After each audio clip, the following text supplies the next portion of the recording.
Tidak ada hari yang tidak ada keluar keringat. Yang satu tersasar karena gelap, kami nyelam berempat, tiba-tiba muncul hanya 3. Akhirnya kita coba cari lagi di mana.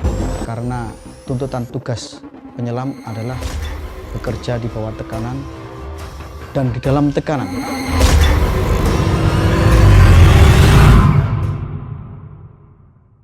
Nama saya Ahmad Fauzi, pangkat Kolonel Laut Khusus. Saat ini saya berdinas sebagai Kepala Dinas Penyelamatan Bawah Air Koarmada 1 yang posisi berada di Pondok Dayung, Jakarta Utara. Kalau dirunut dari sejarah, panjang sekali ceritanya ini. Karena awal berdirinya penyelam, kita kembali kepada masa zaman-zaman revolusi, waktu perundingan KMB, Komisi Meja Bundar. Di sana adalah penarikan atau penyerahan kekuasaan dari Belanda ke Republik Indonesia Serikat waktu itu, termasuk unsur-unsur yang ada di laut, termasuk TKR Laut atau Angkatan Laut ALRI waktu itu. Makanya waktu penyelam-penyelam pertama adalah unsur-unsur dari Belanda atau tentara laut Belanda atau KENIL. Kemudian tentara laut Belanda ini dia mengkader adik-adiknya untuk dijadikan penyelam waktu itu. Sehingga ada perkembangan selanjutnya, ada yang disekolahkan sampai ke Polandia, ke Rusia. Karena kiblatnya waktu awal berdirinya negara kesatuan Republik Indonesia adalah banyak ke Eropa Timur, sehingga kiblatnya penyelam-penyelam itu banyak ke Eropa Timur. Untuk seorang prajurit penyelam TNI Angkatan Laut, ada beberapa persyaratan yang harus dipenuhi. Pertama, untuk rekrutmen kita tidak bisa dari rekrutmen dari sipil berubah dari tentara langsung jadi penyelam. Rata-rata mereka melalui proses penugasan 1 atau 2 tahun baru direkrut jadi penyelam. Karena tuntutan tugas penyelam adalah bekerja di bawah tekanan dan di dalam tekanan, bukan di bawah tekanan, di dalam tekanan, sehingga mempunyai fisik yang prima. Apabila ada panggilan tugas, dalam ini misalkan ada kejadian kecelakaan di laut, SAR dan sebagainya, memang kesempatan kita pertama adalah mobilisasi personil dan peralatan. Di kantor kami standby personil untuk sewaktu-waktu bergerak kalau memang ada panggilan tugas untuk operasi SAR seperti itu. Kita pernah latihan ke Guam, ke Amerika. Kemudian kita latihan di Australia, pernah kita latihan di sana, khusus penyelaman. Penyelam Angkatan Laut memang dididik awal adalah salvage. Salvage itu bisa pertolongan, pengangkatan, recovery, objek tenggelam dalam air.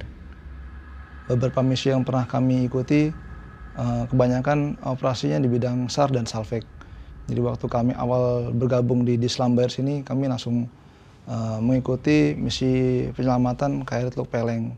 Kemudian pencarian korban tenggelam di Ancol. Kemudian dilanjut dengan operasi SAR, Lion Air, dan Sriwijaya Air. Dinamikanya sangat banyak, kita harus interoperability dengan satuan samping, dengan kota lain. Jadi kadang-kadang menyamakan persepsi, metode penyelaman itu tidak semudah yang dibayangkan semua orang. Kita mendapati posisi pesawat itu sudah pecah jadi puing-puing. Jadi yang bisa kita rescue ya sedapatnya yang bisa kita dapatkan.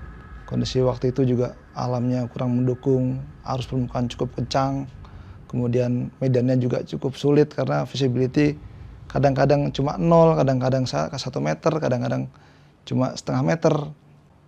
Kita full feeling, jadi kita setelah kita buat downline dari acuan koordinat tersebut, kita circle, tidak biasanya hanya 2 penyelam circle, kita 4 orang sekaligus circle, kita perluas areanya.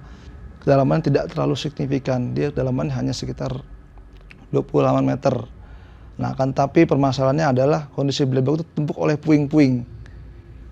Sehingga kita harus ngangkat-ngangkat, sedangkan puing-puing pesawat itu kan seperti silet, sehingga mudah untuk mencederai para penyelam.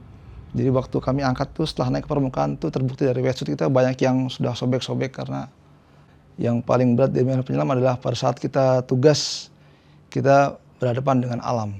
cuacanya tidak selalu sebagus yang kita harapkan. Kadang angin kencang, kemudian arus kencang, sehingga menyulitkan kita untuk bekerja.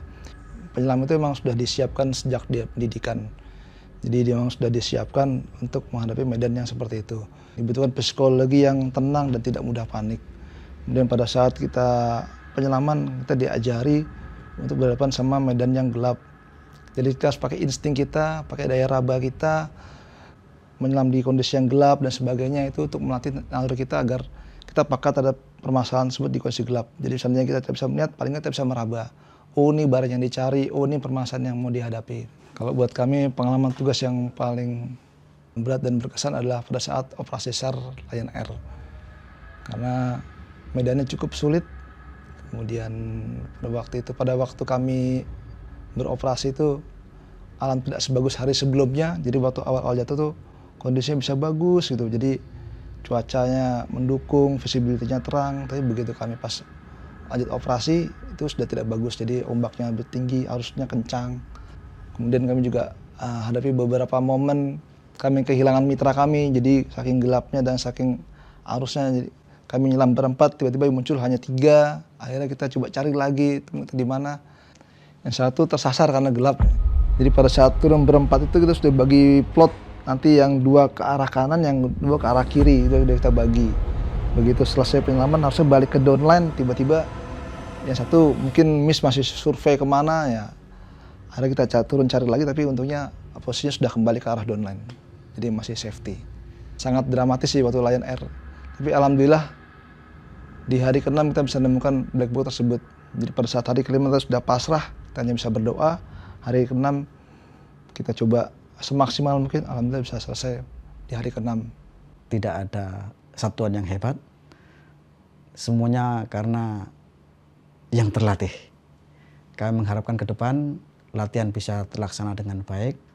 Kemudian sekolah-sekolah yang berkaitan dengan profesi yang kita miliki akan difasilitasi oleh negara, sehingga kita bisa mencari, mengembangkan ilmu yang ada di luar negeri yang berkaitan dengan tugas pokok kami yang saat ini di bawah Dinas Penyelamatan Bawah Air atau di bawah Kopeba Armada RI ini. Ke depan kami mengharapkan lebih baik lagi ke depan.